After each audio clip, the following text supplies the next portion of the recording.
When you President. sent a letter to the Office of the Vice President, you attached a copy of the rules Okay. in aid of legislation.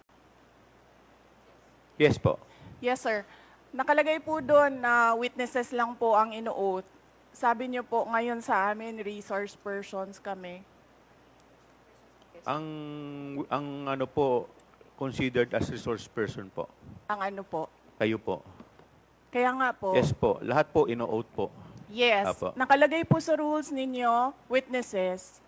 Nakalagay po dito ngayon sa table, resource persons. Lahat po considered as resource person and witness. Lahat po naman kayo, lahat resource person pa eh. Wala pa naman po tayong tinatawag na, lahat po considered as resource person pa lang po. Right. Opo. Ang nasa rules ninyo, witnesses lang po ang nag-o-oath. Wala po kayong rules sa resource persons.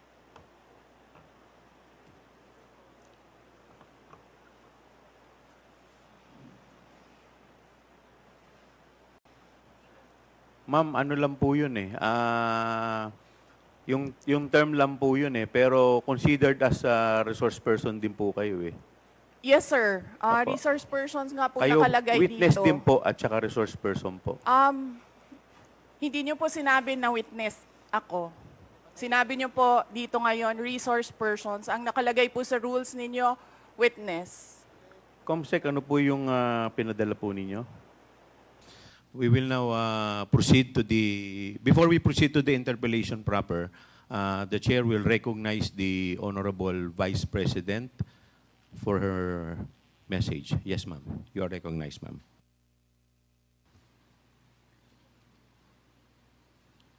A message, sir, or my statement regarding the point of order?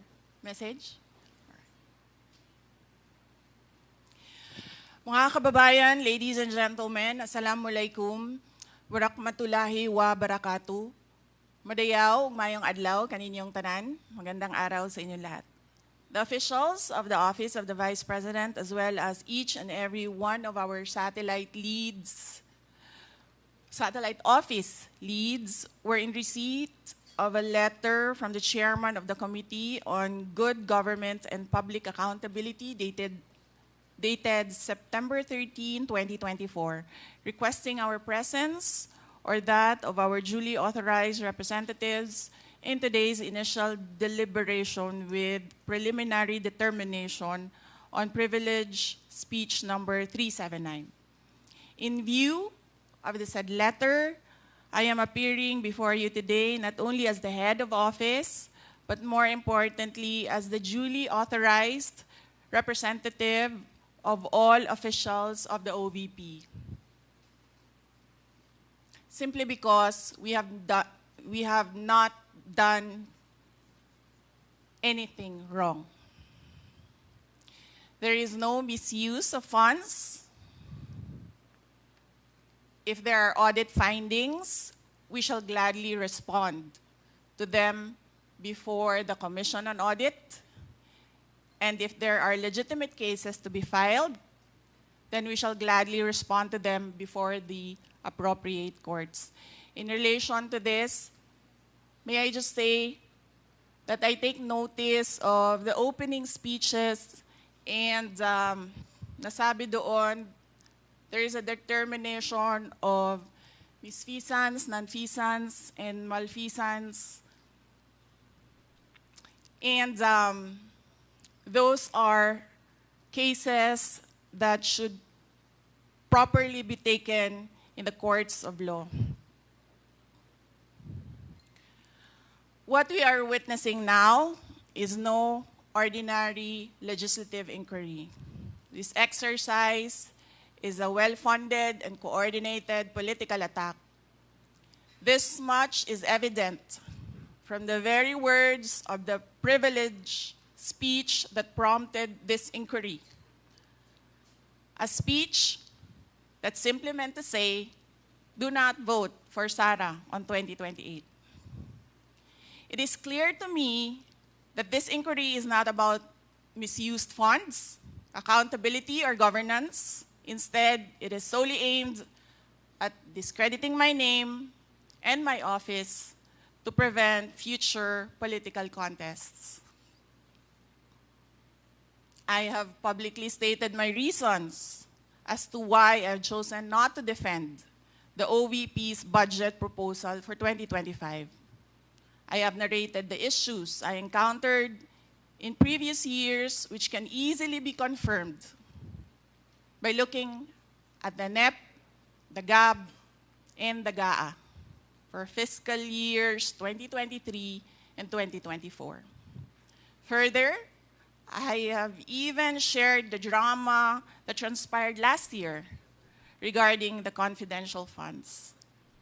Hence, just as we have done last year, we again leave the 2025 OVP budget to the pleasure of Congressman Martin Romualdez. I am not asking for any special treatment, nor am I asking you to uphold any tradition. There is no disrespect. All I am saying is that you have the complete freedom to do whatever you wish with the OVP budget. If you feel that all the documentary submissions are not enough, then by all means, huwag kayo magbigay ng budget. Sa totoo lang, hindi naman ang budget ang punteriya ninyo. Dahil napakadali naman magtanggal ng budget. What you are trying to do is make a case for impeachment. Hindi naman ako kakandidato sa nalalapit na eleksyon. Hindi ako namumulitika. Ang ginagawa ko lamang ay ang pagtupad sa aking oath of office at campaign platforms na trabaho, edukasyon, at mapayapang pamumuhay. Sinabi ko na noon at ilang beses ko nang inulit na hindi ako ang problema ng bayan na ito. Ang totoong problema ng bayan ay kagutuman, kahirapan, iligal na droga, kriminalidad, terorismo, hindi na sapat na healthcare, kalidad ng edukasyon, kawalan ng plano ng infrastruktura para sa disasters, at marami pang iba. So, you may try to destroy me, you can skin me alive, and throw my ashes to the wind. But let it be known, you will find me unbowed. I will continue to serve the Filipino people no matter the personal cost or political intrigue. Having said that, I will not allow myself to be subjected to an inquiry based on an empty privilege speech just so you can attack me and do indirectly what you failed to do directly during the budget hearings.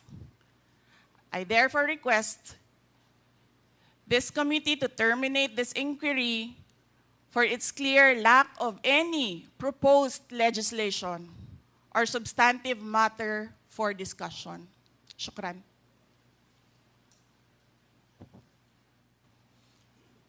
The committee cannot rule on that because the committee already took cognizance of this privileged speech. Anyway, we will now proceed. Next, we will recognize the Mr. representative from COA, Mr. Chair, Congressman Marcoleta. may I please raise a parliamentary inquiry? What is your parliamentary inquiry? Thank you, Mr. Chair. The rules of the committee says that this committee only acquires jurisdiction on matters of nonfeasance, misfeasance, malfeasance. And under Section 2, Mr. Chair of the rules, there should be a prior determination whether or not these malfeasance, nonfeasance, and misfeasance are directly or specifically relating to the persons charged of this. Has this committee made a prior determination of this? And if so, when did it happen? And where is the order specifying that the committee has just reached a prior determination?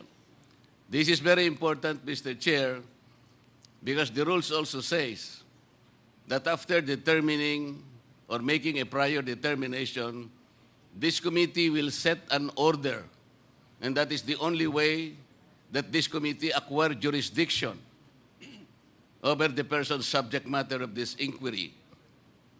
And that particular order of prior determination will set out the parameters.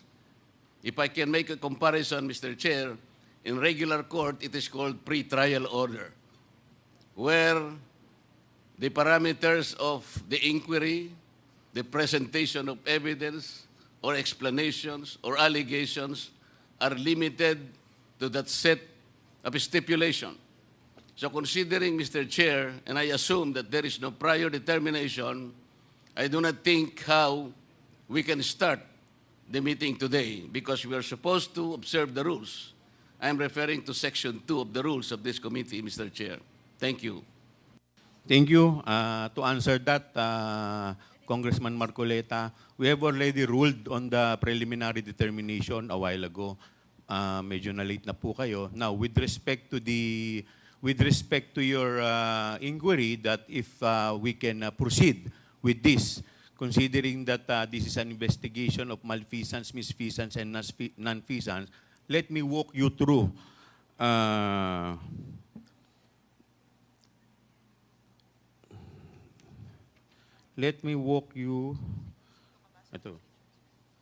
through the definition of good government and public accountability. It provides that all matters directly and principally relating to malfeasance, misfeasance, and nonfeasance in office committed by officers and employees of the government and its political subdivision and instrumentalities, inclusive of investigations of any matter of public interest on its own initiative or upon order of the House. For the information of everybody, the issue on confidential fund is a matter of public interest. Lahat po tayo ay interesado, hindi lamang po tayo, yung publiko po, interesado kung paano po ito nagamit. Kaya yun po ang dahilan why this committee has jurisdiction over the subject matter. But Mr. Yes, Chair, Congressman Marcoleta. Mr. Chair, under Section 5, there should be a record of preliminary determination. It says that the proceedings in the preliminary investigation or determination shall be recorded through stenographic notes. What you were mentioning are motu proprio cases. I am assuming that this committee started by way of a referral because of a privileged speech delivered on the floor by one of us.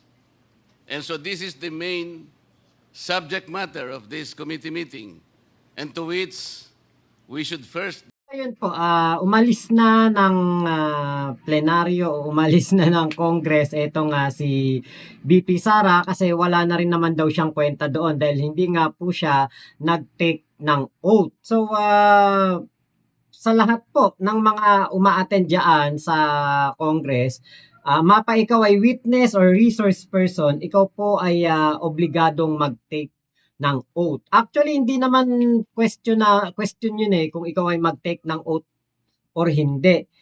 'Di ba?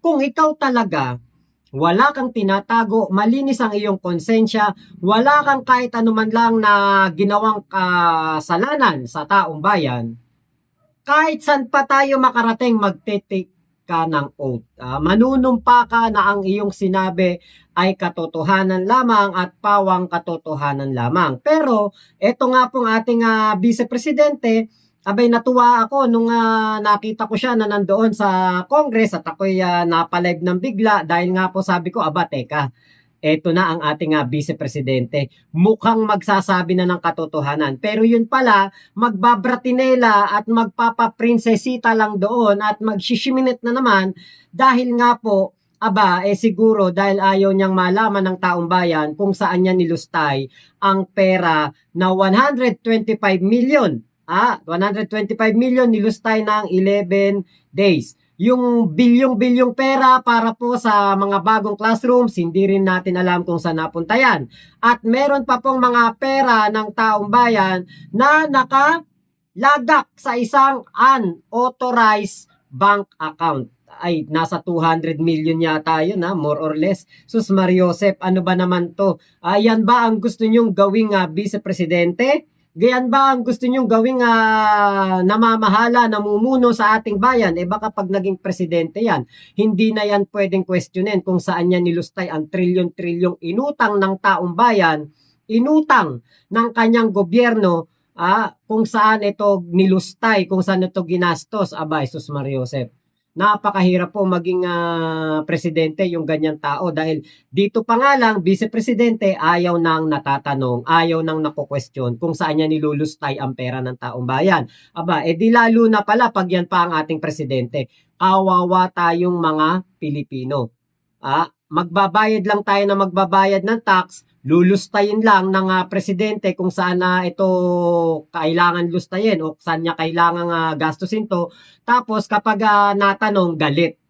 Chiminet like, 'di ba? So yun po lamang ang ating vlog dito sa oras na ito. Thank you po. Ingat po kayo. Nasan mang panig kayo ng mundo mo, chup chup. Love you. God bless us all, Pilipinas.